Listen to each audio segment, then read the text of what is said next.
Director of the popular Netflix series Squid Game, Hwang Dong Hyuk, has said he hopes the series has viewers asking themselves, why do we risk our lives to compete with each other? Where did the competition begin, and where is it going? It's an interesting question, given the widely held belief of meritocracy as an ideal.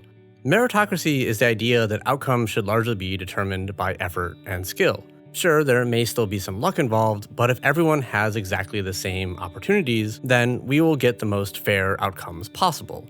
It's an attractive idea because it suggests as long as you put in enough effort, you will probably be successful. While this belief is held across the world, nowhere claims to value it more than the United States, where it's better known as the American dream. While the American dream often receives criticism, especially as inequality continues to rise, it's still an accepted ideal to this day, by many, at least in principle. Even progressive politicians like Bernie Sanders have argued it's something to strive for, and that it's only our lack of equal opportunities that has turned the American dream into a nightmare. This is where most people would agree meritocracy is flawed, that in practice, it's an impossible ideal to live up to because there are too many variables to account for, like biases and historical context, to ever truly level the playing field. Those running the mysterious competition in Squid Game acknowledge that the world is unfair and want to give a second chance to hundreds of players who have accumulated massive debt, claiming to offer true equality with a chance to win millions of dollars by playing simple children's games, with just a small catch that if you're eliminated, you lose your life. So, let's look at what Squid Game has to say about our willingness to risk our lives competing with one another. Is meritocracy an ideal we should strive for? Or would we be better off putting this idea out of its misery? Before we get started, please consider subscribing and clicking the bell so you have a fair chance of knowing when we release new videos. And of course, spoilers ahead for Squid Game.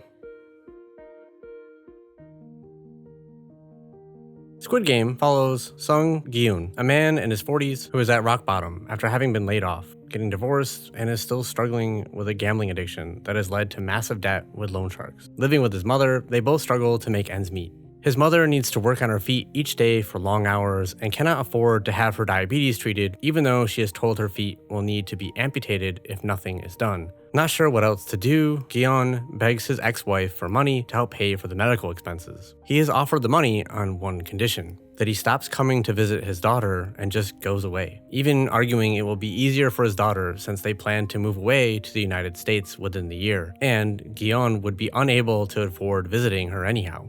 A completely defeated Gi-hun, while waiting at a train station, is then challenged to a game for money by a well-dressed man. After the game, Gi-hun is given a card inviting him to play games with higher stakes. Desperate for money, Gi-hun accepts and is taken while unconscious to an unknown location where he wakes up to find 455 other players. Before playing, they must all sign a player consent form, which states they cannot stop playing. That refusing to play will get them eliminated, and the games may only be stopped if a majority of the players agree. The idea being that the games are fair so long as everyone has chosen to participate using their free will. Of course, this ignores the context in which the players give their consent. They are all struggling to survive with massive debt. What are their alternatives? If Gi-hun doesn't play, he will likely never see his daughter again once her family moves, and his mother could die. The contest is unable to live up to its standards of creating a fair playing ground in other ways as well. Even with their extreme secrecy and security, workers end up feeding information to one of the players, giving him an unfair advantage. And while the competition uses simple children's games, making them easy to learn in case a player has no experience with them, some players are still at a disadvantage for no fault of their own. A huge struggle I've had being disabled has been learning to accept there will be things I cannot do, no matter how simple they seem to someone else. It may not be surprising, a game that is willing to murder people isn't fair, but this highlights our diversity is one reason a meritocracy is impossible to ever truly accomplish.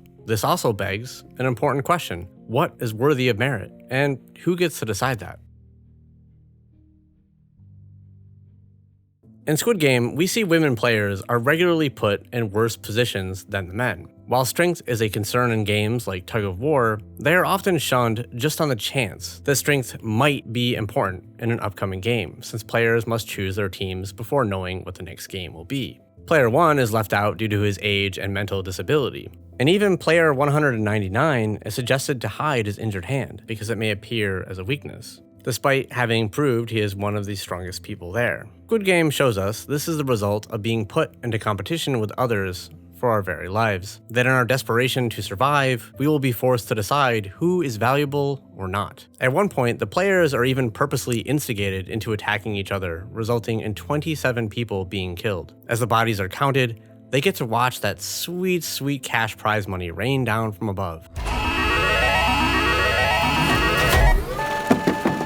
Literally placing a price tag on each person and encouraging everyone to be viewed through a cost-benefit analysis. This works out well for extremely selfish players like Deok-su, who has lived a cutthroat life among gangs. No relationship is sacred to him, and he is even willing to let everyone die if the alternative means any risk to himself. But even people who try to be decent are pushed to be selfish. The perfect example of this is during the 4th game, where everyone is told to pick a partner, presumably to work as a team, but instead the game is a duel played with marbles. One wins and goes on, the other player dies. Even Gi-hun is willing to take advantage of player 1, an old disabled man who Gi-hun has helped several times. But because the game pits them against each other, Gi-hun is forced to make a choice between his life and player 1's.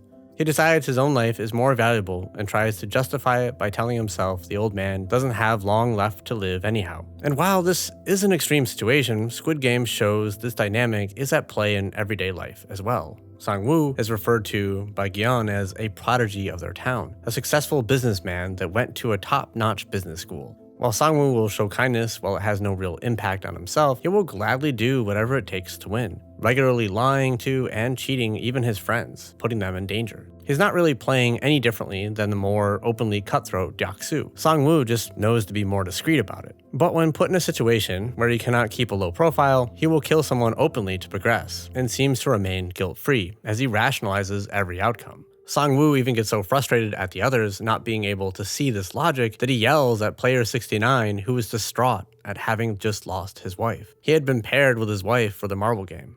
Instead of offering any empathy, Sang-woo chides him for wanting to stop playing instead of continuing on to make something of his wife's death. The show seems to suggest that Sang-woo has gotten this mindset from business school. He's learned how to be what is considered successful. After all, if you have a job that makes more money, then, in a meritocracy, that must mean you are more successful. Sorry teachers, I guess you don't put enough effort in. Should have become a Wall Street gambler. Squid Game also shows us that believing in meritocracy will convince us we have earned our success on our own, ignoring all the other factors that contributed to where we are now. We see this when Gi-hun argues with Sang-woo. Gi-hun questions Sang-woo for killing a player, arguing that they would not have gotten so far without that player's help. Sang-woo argues he owes the man nothing, and that he's gotten this far because he's playing to win, that he just makes the difficult decisions someone like Gi-hun doesn't want to. Sang-woo even goes so far as to tell Gi-hun his lower class life is what Gi-hun deserves for questioning how things are all the time. Gi-hun pokes a hole in this meritocratic argument, showing it just defends the status quo, because if Sang-woo is right, then why is a high-class businessman like himself in here with the rest of them? Sang-woo sees everyone as a tool to be used, while Gi-hun recognizes he would not still be alive without all the help he's gotten along the way. They represent competition and community respectively. Instead of living in a competition with each other, we could instead be collaborating for a common good. We even see moments of this alternative during Squid Game. In the tug-of-war game, we see teamwork win over pure strength. Player 1 is saved in the second game by watching Gi-hun's solution, and in preparation for another night of violence after the previous night of murders, Gi-hun and others work together to create barricades and take shifts at night to watch out for each other. This team effort is shown in contrast to the fearful environment Deok-su fosters, where everyone is only looking out for themselves. Alfie Kohn, a writer and lecturer in the areas of education, parenting, and human behavior, writes that studies don't support our culture's obsession with competition at all. Not only is competition less effective than collaboration, but it also comes with a lot of negative effects, according to research. Competition creates anxiety, even when the stakes are low. Pressure of having to defeat others or the risk of being defeated inhibits our performance. Competitors can't exchange ideas or share skills. If Gi-hun had been more worried about the competition, he would have likely tried to hide his solution in the honeycomb game like we saw other players do. And competition is a distraction rather than a motivator. While research shows competition on a temporary basis can sometimes be a motivator for simple rote tasks, it actually harms quality in higher level problem solving and creativity. In his article titled No Contest, Alfie Kohn says, "Foundation of cooperation is what social scientists call positive interdependence. A cooperative group sinks or swims together. In practice, that means all group members work for the same goal and use the same resources. The result is a shared group identity and a sense of accountability that comes from having others depend on you, a powerful motivator indeed." Whereas in a competitive environment, he notes, "The only stake others have in your performance is a desire to see you fail." He goes on to point out cooperation does not mean a perfect state of harmony. Conflict is both inevitable and desirable. Disagreement produces change and challenges mistaken decisions. And that cooperation is more likely to encourage these types of healthy conflict. Whereas in a competition, you may be tempted to let someone continue on with a bad idea. Because in a world where everyone is a potential competitor, we are encouraged to cheer when someone else fails. Squid Game shows this competition in our daily lives creates harm that extends beyond ourselves as well. It hurts our loved ones and people who depend on us, and isolates us all.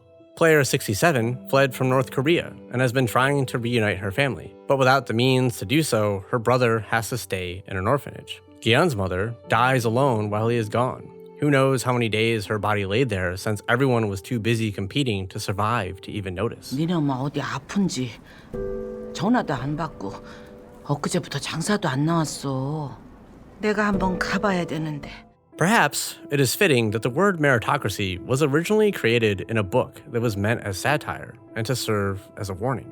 In The Rise of the Meritocracy, Michael Young predicted that elites would use the wealth they already had accumulated to further strengthen their positions as a permanent new social class, while escaping the scrutiny inherited wealth and power previously had received. They could control and influence education, certifications, and degrees, and point to them as proof of their power's legitimacy, while poor workers would get branded early in life as undeserving, causing them to be further deprived. Unfortunately for Young, meritocracy became an ideal to aspire to, and it lost all its intended negative connotations. And much of what Young's book predicted has come true. Elites in Squid Game and real life will argue this is just the way things have to be, or that it's human nature. But perhaps they just want to believe it because it lets them feel better about the choices they've made, not just in the harm they have inflicted on others, but how their pursuit of money over connection has hurt themselves. It might be frightening to accept the world we live in is not fair, that no matter how much skill we have or effort we put in, luck will be a far larger factor in our outcome. But maybe another way of looking at it is, what is the bare minimum outcome we are okay with for anyone? While the competition in Squid Game may be an exaggeration, because I hope almost no one would be okay with losing a children's game resulting in death. Yes, even if the players consented, is that really different than people being denied necessities for life? Squid Game's director, Hwang Dong Hyuk, doesn't seem to think so. The end of Season 1 shows Gi-hun driven by a new purpose, to use his winnings to help others, and has little interest in using the money for himself, even giving up a trip to see his daughter to try to prevent others going through what he did when he realizes the games have continued. But what do you think? The Squid Game show we would all be better off working together than competing with everyone around us? I know which way I'd rather live. And let me know in the comments if you have any other South Korean films or shows you'd recommend, because after watching Snowpiercer, Parasite, and Squid Game, I think I want more. Thanks for watching, everyone, and a special thanks to our patrons. If you enjoyed this video, please click that like button so YouTube knows our videos deserve a better outcome. And we also want to recommend Aeronaut. I especially loved their video on Doom Eternal talking about anger as a healthy emotion and how we can regulate our arousal states.